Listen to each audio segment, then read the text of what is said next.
อ้ยว่าสิบ่ถ่ายแล้วทุกคนมาตลาดมาซื้อผักทูหาอีเมกับบ่ได้ ซื้อคือการรู้ไหมนี่ก็ซื้ออีเมก็ซื้อพอดีไปซื้อเกี๊ยวซุกี้แล้วไปเจอกันแล้วว่าอ้าวมันได้ชิมแล้วลวกหอยคางอ่ะไอ้หอยคางหอยคางเคยกินวะบ้าเขาเคยกินวะหอยแข็งตีหอยคางหอยคนมันมีขนเขาเอิ้นหอยคางมีหลายหอยเด้ผมเคยกินอ่ะยังสดๆอยู่ในหอยมันยังอ้าปากอยู่น้ำหอยแมงผู้ว่านี่กินทั้งเจ็บหัวกันละไอ้ล้างผักไอ้เมียความป่าลดน้อยเอาได้ป่ามันก็เน่าครัวปลาเคิงตัวนี้แม่นตู2 โลปลายนะตัวนี้สิมาเฮ็ดจุ่มปลาเคิงกินมื้อนี้พ่อไปยามเบ็ดอีกยันมันบุซุกเกือบหัวหายเลยกันเกือบเลยเข้าเรื่องอะไรมันมีคนวางอ่ะเริ่มลงมือละบ่เริ่มละลงมือละผมยิงขาตั้งกล้องกันเลยว่าได้จับอีกนะสบายดีตอนเช้าทุกคนเบิ่งบรรยากาศมื้อนี้ก็คือฝนตกเนาะตกตั้งแต่เมื่อคืนนี่แล้วก็เสานิดนึงแล้วก็ตกลงอีกอ่ะอากาศของมันนี่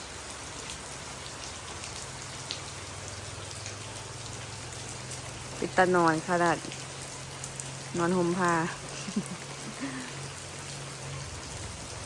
ฝนลินนะฝนเงี้ยๆก็จะว่าพายุสิเข้าฮอดวันที่25แต่นี้ฮอดวันที่26แล้วยังบ่เสาก็จะกำลังไปโรงเรียนโอ้มีคันโฮมมันแต่อีตุนเด้เปียกเบิดละนักเรียน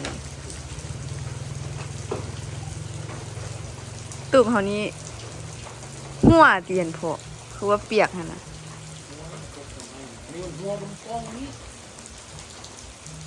เนี่ยส่องแนวมาติดเนี่ยแผ่นติดหัวกันหัวมันหัวในหนึ่งนะทุกคนไหมหัวมองแคมในหนึ่งเพราะว่าอันสังกะสีอยู่เชิงให้มันเอาสังกะสีเก่าดิแล้วมันเป็นป้องนะเพราะมันมีอันหูเล็กตะปูตอกเนาะตัวเก่าแต่ว่าเขาใส่ตัวใหม่อยู่พุ่นละบ่เป็นหยัง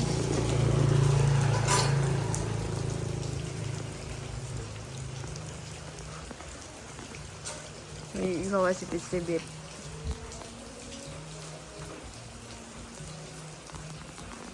2 ตัวนี้ก็นอนพักขนาดอีแต่มันบนเลาะฝนตกไงมันบนเลาะมันก็หูขวาเลยเนาะมันก็นอนอยู่ตกบึดหยุดบึดตกบึดหยุดบึดตกอยู่นี่แหละฝนก็ได้ว่าสิบ่ถ่ายแล้วทุกคนมาตลาดมาซื้อผักทูหาอีเมกับบ่ได้ ซื้อคือการรู้ไหมนี่ก็ซื้ออีเมก็ซื้อพอดีไปซื้อเกี๊ยวซุกี้แล้วไปเจอกันแล้วว่าอ้าวเปลี่ยนของผมเอานี่มันนึงได้บ่ไม่หยังซื้ออยู่นี่ได้ไหมว่าชีฮิบซื้อเลยฮิบมือสันเดย์มันค่ำละพอดีอีเมลมาส่งปลาแล้วเพิ่นมาแวะซื้อเลยแถมให้อีกอ้าวเพิ่นว่าแถมอีกแม่ค้าแถมให้ไข่มันแม่ค่ำแล้วยังเมื่อละโดนขายได้ป่ะซื้อคือกันอีกได้ไหมผักผงผักบัวละพาเฮ็ดอีเมลพันที่ซื้อบ่เขาซื้อไป2 ถุงนี่รถหอยยูพีเดี๋ยวออกเมืองกันทุกคนพวกเพชรอันเดิมมีครบแล้วเนาะเบิ่งตลาดมื้อนี้ก็สิประมาณนี้แหละทุกคนเพราะว่าช่วงนี้มันมีงานหลายเด็กก็จะปิดร้านปิดหอมาตลาดส่วนใหญ่ก็มีแต่ผักนี่แหละอันอื่นทันบ่ค่อยมี เดี๋ยวออกเมืองก่อนเพราะว่าเฮายามมันค่ำแล้วสิกินค่ำหั่นนะโอ้ย ตอนนี้มาเหือละไปเจออีเมย์อยู่ตลาด ซื้อคือกันอีเมย์ยังพอได้มาไปเป็นแว่ซื้ออยู่คนบุแหละจะมาก่อนเห็นสกุลเราโทรมาหาอยู่ว่าเอามักหลอดมาให้ผู้เห็นไว้อยู่เหือมาจันเดมีไผอยู่เหือหรือคิดว่าอีเมย์อยู่ก็บ่เห็นอยู่คนเอาไว้ยูทูบให้เนาะมักหลอด ภาษาไทยเอิ้นหมากหยังบุมันหลอดซื้อภาษาลาวหมักหลอดเนาะหมากแดงๆน้อยๆนะคือสิส้มขนาด แต่กูว่าใครเห็นเป็นบอกเด้ นี่ไงหมากอันนี้นะโบอยู่เฮือนเพราะว่าไปเฮ็ดเล็บใหม่มา เพราะว่าไปเฮ็ดเล็บใหม่มานี่ทุกคน เท่าไหร่ สวยปะ เท่าไหร่ เพราะว่าจีเฮ็ดออกงานดองหมู่ค่ะนะวันที่ออกงานวันที่1 104,000 ปู่ว่า ต่อเล็บไม่ได้เฮ็ดเล็บถึกโคตรดนเลยถึกกันบ่ อยู่บ้าน อยู่บ้านเฮาถึกละห้านี่กุ้มข่อยท่าเฮ็ดจนว่าเป็นอาทิตย์พุ่นน่ะท่าเฮ็ดอยู่หายน่ะแบบก็จะบ่ว่างจักเทื่อมีแต่คนมาเฮ็ดเล็บมาสระผมแม่นนะเอากระหน้าเฮือบ่ตันนั่นเด้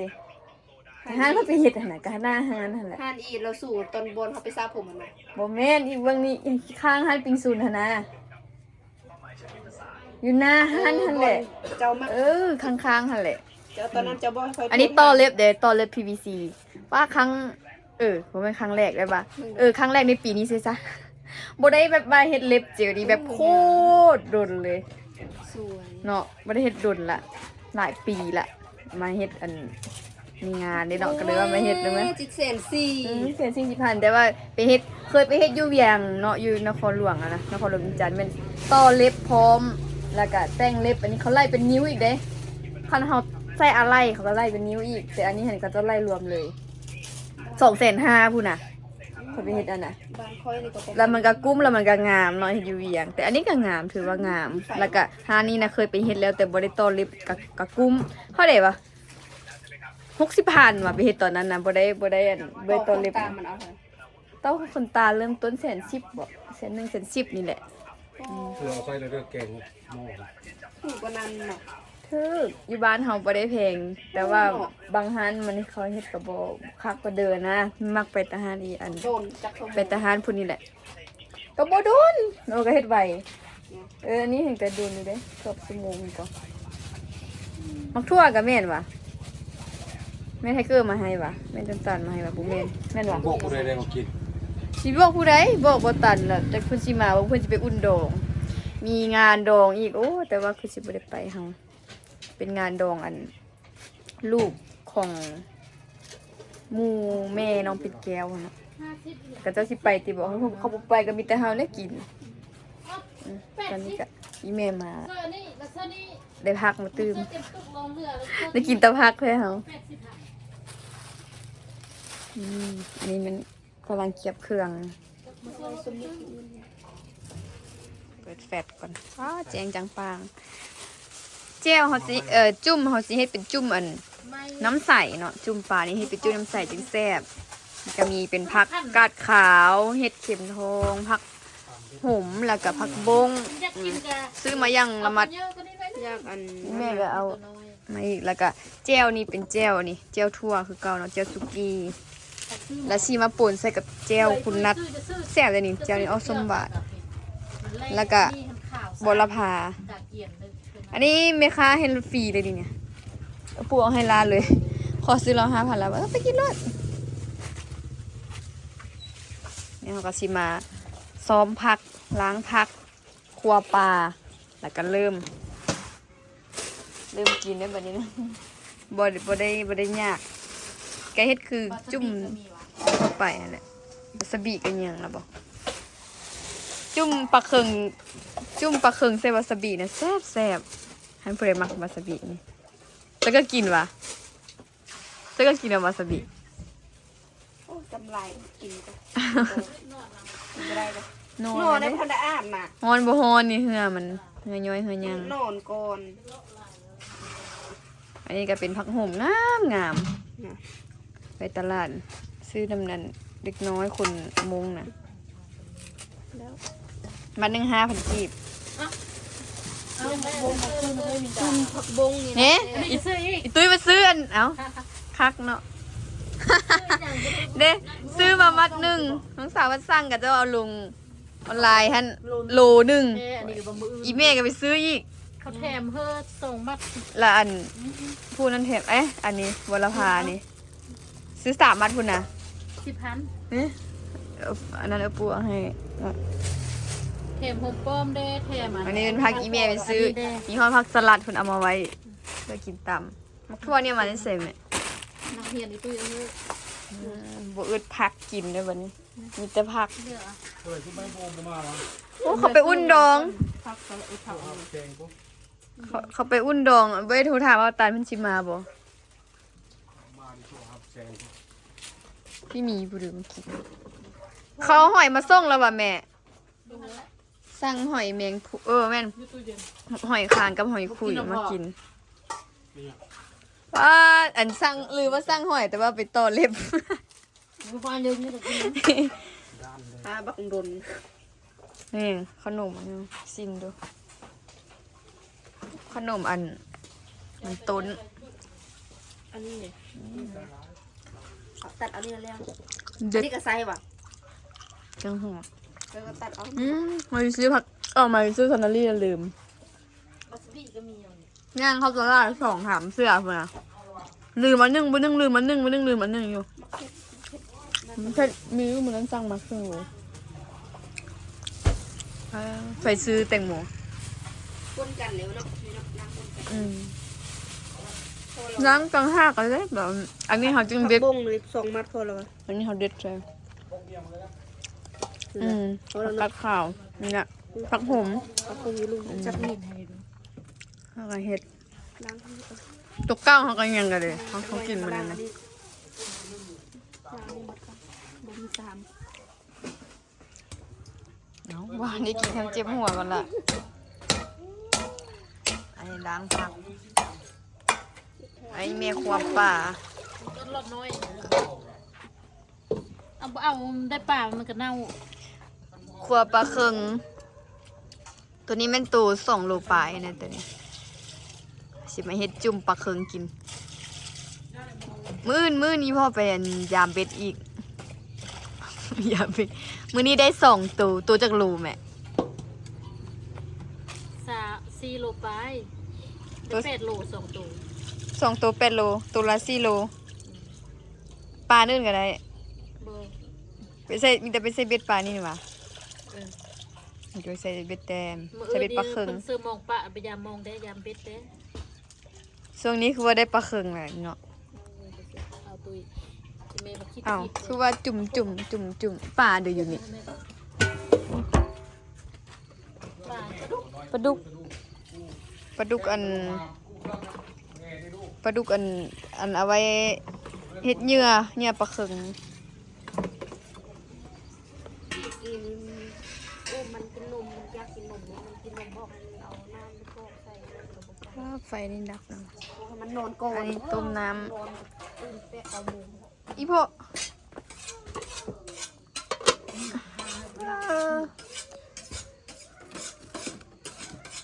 อันนี้มันต้มน้ำเห็ดน้ำซุป เอาตัวเคี่ยงมีข้าวไม่ตุ้ย น้ำซุปอันจุ่มอีพ่อใส่เกลือไปละบวงหนึ่งเลยวะมันจะมาใส่ขนมใส่ไปในหนึ่งก่อนเพราะว่ายามันเค็มอีพ่อใส่เกลือใส่เบิดแล้วมัน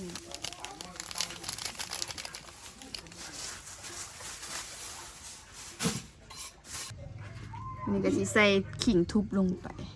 เพื่อดับคาว เอ้าฝั่งหม้อเราไปไว้เสร็จแล้วปะนี่ต้มให้น้ำมันเดือดเนาะเคี่ยวปะไว้ ดอกมันเอาทิมอัน เพิ่นหมามันเพิ่นจะเอาไว้แนว บ่เพิ่นเดี๋ยวนั้นเพิ่นสิลกออกเว้ยเดี๋ยวเพิ่นมาปลูกอยู่หน้าห่างกันนั่นนี่ มันมีแกนเกม เขาคือบ่ปลูกซะอันนี้เป็นอันผักหอมบัวแก้วไปเด็ดอยู่หัวแม่จันหวานส่วนแม่จันหวานสิลวกใส่อันกับจุ่มปลาแซ่บหวานสุดเมื่อกี้ลืมเอาอันห่างหอมป้อมใส่ห่างกับเป็นล้างแล้วก็ทุบใส่หอมเลยใส่ห่างหอมป้อมนี่เนาะเดี๋ยวมาหอมไปว่าคุมก้อมมานะ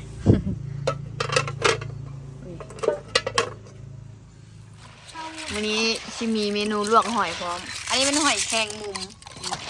ตัวน้อยเนาะบัวใหญ่ถ้าตัวอันเอาใหญ่มันจะกินง่าย มีหอยแครงมุมแล้วก็หอยครางจะมาลวกจำแจ่ว อยากขปุ้นก็นักขปุ้น มีข้าวปุ้นว่ะ ก็ได้หง มีทั้งจุ่มปลาแล้วก็ลวกหอยแครงลวกหอยคุย ป้า เนี่ย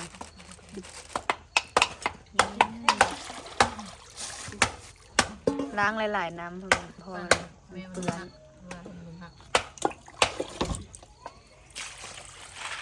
มาบัดนี้เราสิมาตำเจียวส้มเนาะเจียวซีฟู้ดนะกินกับพันหอยแครงหอยคราง อันนี้เป็นใส่เผ็ดแล้วสิเอากระเทียมใส่มีคนไทยให้ไง ใส่มันแล้วก็ตัดทิ้ง อ้าวน้ำซุปนี่ฟดบุบบุบ เอาฮีดแม่ ป่งบ่ ไปฮีด น่ะว้าวเดี๋ยวสิป่งก่อนมันฟดละต้มไว้มันก็สิแห้งสิว้าน้ำฟดบุบบุบสิอันเอาหอยลงไปเลย เร็วเร็วไปนี่เร็วเพื่อนน่ะ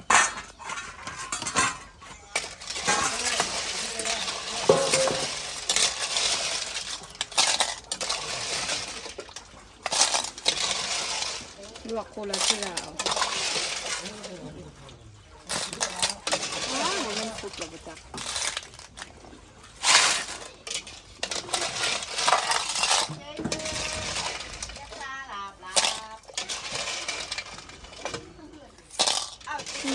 เนาะ ลูกบ่ได้เฮ็ดปิ้งแต่ตรงนี้ บ่นะยังบ่ทันได้ขายอันเด้อ ยังไม่ทันได้ขายวะ เออยังสิให้อีโวเอ็ดตูบให้อีกเอ็ดฮานให้อีกตูบฮาน อีกกลุ่มหนึง เอ็ดฮานหั่นน่ะเฮ็ดวันต่ำบ่อันเด้อ มุงออกไปซื้อติ หูออกนอกบนหัวหั่น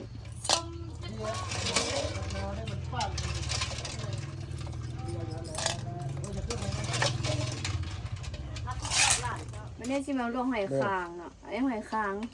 โอ้ยยัง หอยคางเคยกินวะ บ้า บ่เคยกินวะ มันแข็งตี หอยคางหอยคนมันมีขนเขาเอิ้นหอยคาง มีหลายหอยเด้ผมบ่เคยกินอ่ะยังสดๆอยู่ใน โอ้ หอย ยเห็นหอยตัวเขี มันยัง ยว อ้าปากอยู่ นั่นหอยแมงผู้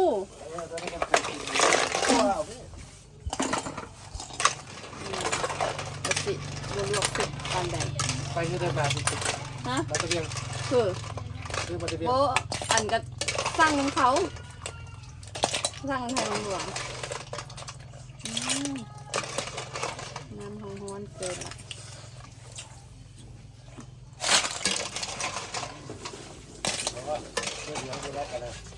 อันนี้ว่าต้มหมดหมดโหลด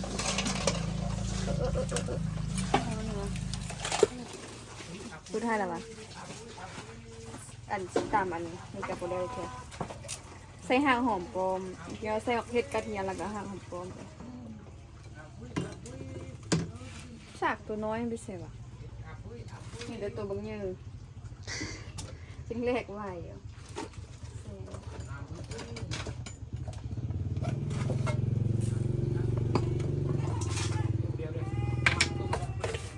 ใส่เป็นหนวดไปนิดนึงเพราะบ่ให้มันกระเด็น นี่น้ำมันอยู่นี่นะน้ำมันน่ะ นี่ต้องมาการนี่นะ น้ำมันอยู่นี่น่ะ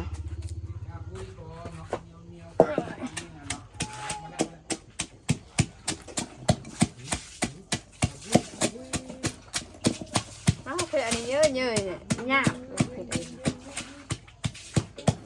นี่เข้าตา ได้แล้วบ่มันเล็กๆก่อนเนาะ มีมะนาว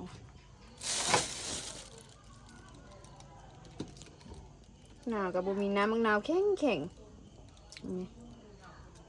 มะนาวไล่เม็ดอยู่แต่บุน้ำโบราณเพราะมันแข็งนู่นเด็ดนุ่มๆพุ่นเนาะมันจึงแบบน้ำลายนะอันนี้2 หน่วยนี่ มีอันหมูอีโพเสี่ยวอีโพมากินจุ่มน้ำมื้อนี้นะพอสี่กับพอแสง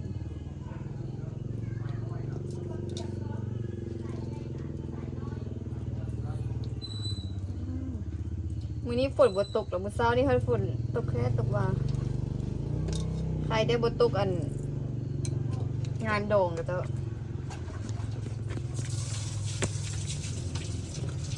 เป็นปลา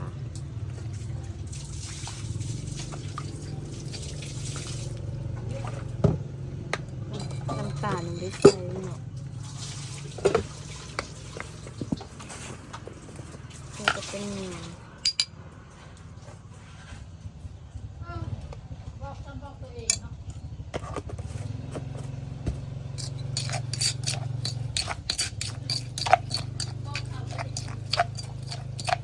ใส่น้ำบ่มันคือว่าบ่มีน้ำว่ะ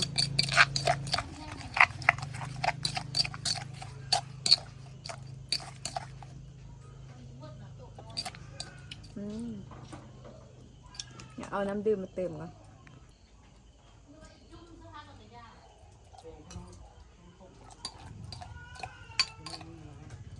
เอาน้ำใส่นิดนึงให้มันมีน้ำเพราะว่ามันมีแต่ต้นมะเขือเลย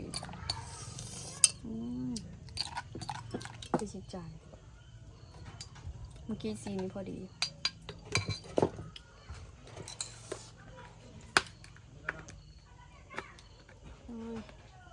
เล็บยาวเลยอย่างก็ยาก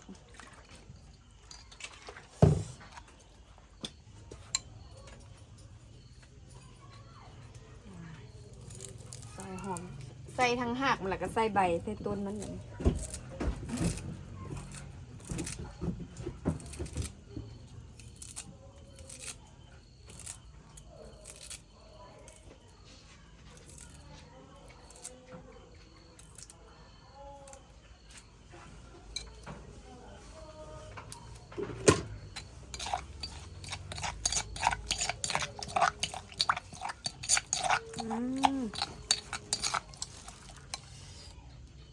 เนี่ยว่ะจะยุบก้น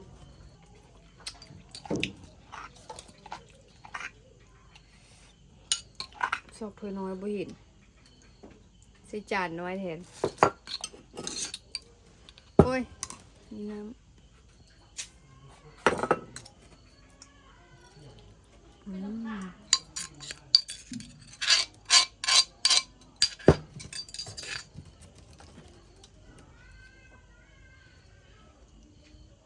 ตัวนี้กลายก่อนอันนี้ก็คือเจลสุกี้เจลจิ้มทั่วเนาะซีมาป่นใส่กับเจลคุณนัทพอกซะเลยเจลคุณนัทนี่จะเป็นแบบส้มหวานแซ่บเด้ป่นกันนี่นะชอบมากเลย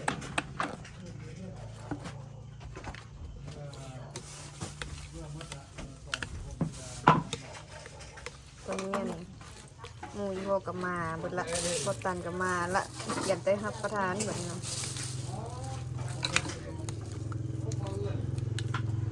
แก้วป้าคิดว่าเป็นมะเสื่องอันน้ำแดงมันมันเตรียมไปมื้ออื่นเนาะ พี่บอกเกียเอาไปหาปลามาอื่นตอนนี้ก็เกี่ยมเครื่องเรียบร้อยละมาครบละเป็น อันลองเสียบไอ้นั่น เข้าอ่ะมันมีไฟที่ เสียบแล้วบ่แม่นวะ อัตโนมัติเลยที่นี่ โอ้ยบ่มัดอัน ไฟเข้าอ่ะ บ่เห็นใครเพิ่น แป้งพุ่นแม่ ลองเสียบไอ้นั่นมึงดู มันหล่มคุณพี่ เสียบลองมึงดูไอ้นี่ก็คือว่ามันบ่ได้เป็นอะไรนะเขาใส่อยู่ โย่ โอ้ย พิมพ์กล้องแก๊ส บ่ได้ โอ้ย ได้คุณอา บ่ได้ตั้งมัน อยู่คาดบ่อันเสียบตัวขาวอันไหน ตัวใส่ให้ไว้เกือบ ยังบ่ได้กินเนี่ย ปักเสียบตัวไหนขนาดตัวขาวนะหูตัวเก้าอัน ใช่เอาไอ้เดี๋ยวมีแต่ผู้งามๆนี่ ถ่ายเอาพูดงาม เดี๋ยวผู้นั้นยิ้มน่ะ ลืมเอาอันนั้นนี่เนาะเปิด มาแล้วแม่ เออ ๆเพื่อสิงขวาง เพิ่นอัน กำลัง ล ต้น วก เต่า คุณทานอันนี้ อันนี้เป็นซิลลอน อันนี้ก็คือผักที่เขาจะใส่จุ่มเอาไว้ใส่จุ่มผักรวมมิตรเลยมันก็เป็นหอม แล้วนั่ง มันผักพันธุ์ อัพตัวลง หอยแล้วก็ญี่ปุ่นอีก อันนี้ว่ากินข้าวว่ะกินข้าวก็กินที่เดินตู้สี่เอ้ยซุปเปอร์มะม่วง ซุปใบมะม่วงโอ้วันนี้มีซุปใบมะม่วงอีก ใบมะม่วง ยังเฮ็ดเก่งอันก้างป่าอยู่แกงก้างปลาคึงเหม่อโอ้ยรับตาจ้ะ เบิ่งแม่รับตาสั่งซะอีกคุณนะ ที่ผ่านมาการนางเป็นอย่าง เหยิงเอ้ย ยาเอ้ยมันอีกยังเอาอีกยังย้อน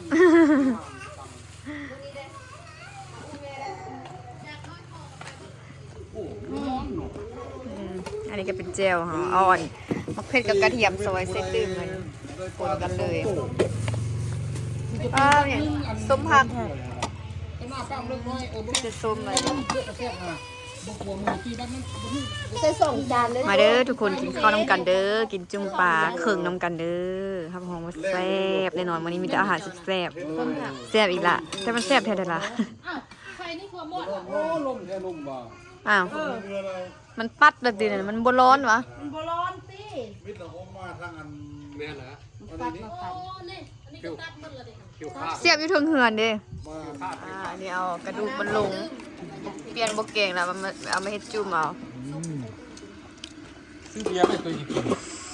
เอาดูเด้ ไส้มันเอาออกมาค่อยๆไหมเขาจะปิ้งเขาเพิ่นนี่นี่ก็ดื้อนี่หว่า กินมั้ยมาชูคนกินไปเนี่ยอันนั้นแม่ แซ่บ กินแล้วเบียร์นะ ยันมันบรรทุกเกือบหมูให้เลยนะเกือบเลย เฮ้ยเข้าเยอะอะไรมันมีคนวางอ่ะ นั่นมาเสิร์ฟ เริ่มลงมือละ เนี่ยตัวหน้า บ่เริ่มละลงมือละ มัดแขนลูกลงมาสลบเอ้า ผมยิงขาตั้งกล้องกันเลยว่าได้ ใส่ทุกอย่างแล้วก็ห้อยไปนี่สล ไป บ จับอีกนะ มันเพิ่งกับปืนมามาเข้าฮอกมากินข้าว กินกับเจลวาซาบินี่อู้แซ่บสุดเลยโอ้ ทำอะไรหาย กำลังรถ ว่ามันนอนอยู่พื้น สำลิด แซ่บบ่แซ่บบ่ยังแซ่บบ่แซ่บบ่